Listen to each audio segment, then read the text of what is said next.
ধ্বংস আমার সেই উম্মতের জন্য যারা আমার মর্যাদার আহলে বাইতের মর্যাদাকে আলাদা করে। আল্লাহ তাদের সাফায়াত আমার জন্য হারাম করুন। রাসূল সাল্লাল্লাহু আলাইহি ওয়াসাল্লাম বলেন, যে ব্যক্তি এজন্য আনন্দিত যে সে চায় আমার মতো জীবন যাপন করতে, আমার মতো মৃত্যুবরণ করতে এবং আমার প্রতিপালকের চিরস্থায়ী বেহেশতে বসবাস করতে। রাসূল সাল্লাল্লাহু আলাইহি ওয়াসাল্লামের মতো জীবন যাপন করতে চায় যদি কোনো ব্যক্তি, মৃত্যুবরণ করতে চায় তার মতো, এবং আল্লাহ রাব্বুল ইজ্জতের তৈরি জান্নাতে চিরদিন বসবাস যে ব্যক্তি করতে চায়, রাসূল সাল্লাল্লাহু আলাইহি ওয়াসাল্লামের কাছে জিবরাইল আজরাইল এসে দাঁড়িয়ে থাকে সালাম দিয়ে যে আপনি যদি বলেন তাহলে আল্লাহ জানটা কবজ করে নিতে বলেছেন, আর আপনি না বললে ঘুরে যেতে বলেছেন। রাসূলুল্লাহ বলল আমার মতো জীবনযাপন যে করতে চায়, সুবহানাল্লাহ বলবেন না একবার? আমরা তো চিন্তা করি না, আমি তো পাগল হয়ে যাই মাঝে মাঝে এইসব হাদিস পড়ে।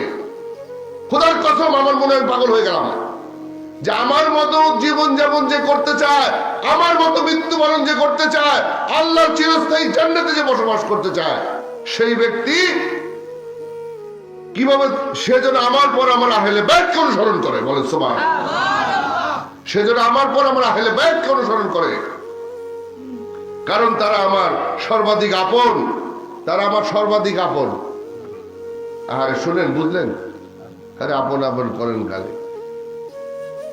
আপন হচ্ছে আহলে বাইত, নবী পাকের সবচেয়ে আপন হচ্ছে রাসূলুল্লাহর আহলে বাইত, আর রাসূলুল্লাহর সবচেয়ে আপন হচ্ছে আল্লাহ। তাহলে আল্লাহ, আহলে বাইত এবং নবী একই জায়গায়। কি কথা সত্য না মিথ্যা বললাম?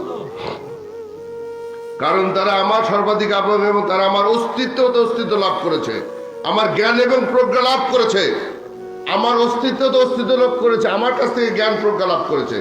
ইমাম হোসেন পয়দা হয়েছে, দুলনা দোলাচ্ছে রাসূলুল্লাহ, মায়ের দুধের জন্য কাঁদে না, ইমাম হোসেন কেঁদে দিয়েছে।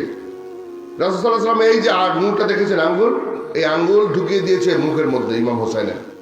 ইমাম হোসেন শুষে নিয়েছে কিছুক্ষণ, তার কান্না পায়নি আর 4 ঘন্টা 5 ঘন্টা 10 ঘন্টা আর কান্না করছে না।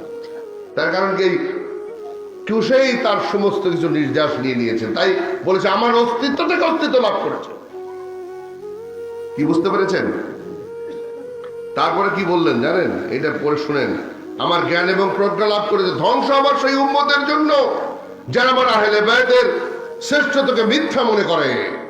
ধ্বংস আমার সেই উম্মতের জন্য যারা আমার আহলে বাইতের শ্রেষ্ঠতাকে মিথ্যা মনে করে এবং আমারও তাদের মধ্যকার সম্পর্ক কর্তন করে। একেবারে বাংলাদেশ রাসূলুল্লাহকে খুব উপরে উঠাচ্ছে, আহলে বাইত কারে কয়? পাঞ্জাতনের বাগ মানে শিয়া। কি আবল তাবল কথাবার্তা, কি কথা ঠিক আছে কিনা? এই কথা কি বললো? যে আমার এবং তাদের সম্পর্ক কর্তন করে, আলাদা করে। তারপর কি বললো জানেন? আল্লাহ আমার সাফায়াত তাদের জন্য হারাম করুন। কি বললেন?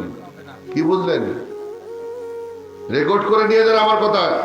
মুসনাদে আহমদ 5ম খণ্ড পৃষ্ঠা 94, মুস্তাদরাকে হাকিম 3য় খণ্ড পৃষ্ঠা 128, কানজুরুল উম্মাল 6ষ্ঠ খণ্ড পৃষ্ঠা 217, হুদিয়াতুল আউলিয়া পৃষ্ঠা 449।